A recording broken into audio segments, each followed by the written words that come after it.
Inirereklamo ng ilang registered SIM card user na madalas pa rin daw silang nakatatanggap ng mga scam at spam texts. Ang detalye sa report ni Joan Punsoy ng GMA Regional TV 1 North Central Luzon.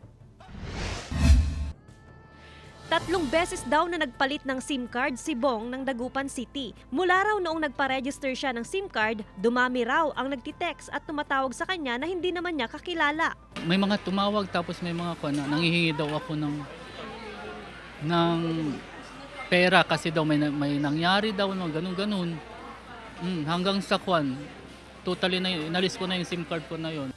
Ganito rin ang sentimiento ni Len. Ilan daw sa mga natatanggap na text message nag-aalok ng trabaho na hindi naman niya inaplayan at maging link ng premyo kung saan daw siya nanalo kahit wala naman siyang sinasalihang promo. Yung parang ino-offeran ka ng trabaho ganito ganyan tapos maganda yung mga feedback na mga sinasabi para mainganyo ka ganun.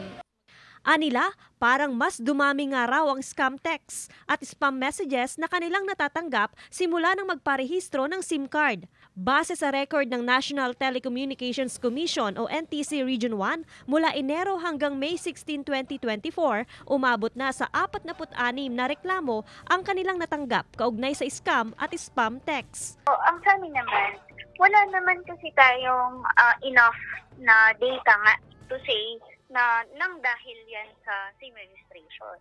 Kasi dati, marami na rin naman. Pabugso-bugso din yung dating ng mga spam and scam messages dati nung wala pa yung SIM registration.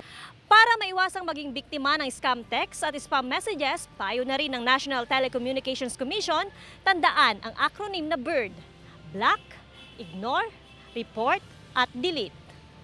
Paliwanag pa ng NTC, kung alam naman na walang transaksyon mula sa mga nagtitext o numero na hindi kakilala, huwag na lang patulan. Bumisita rin sa website ng NTC para magreklamo. Mula sa GMA Regional TV 1 North Central Luzon, Joan Punsoy, nagbabalita para sa GMA Integrated News.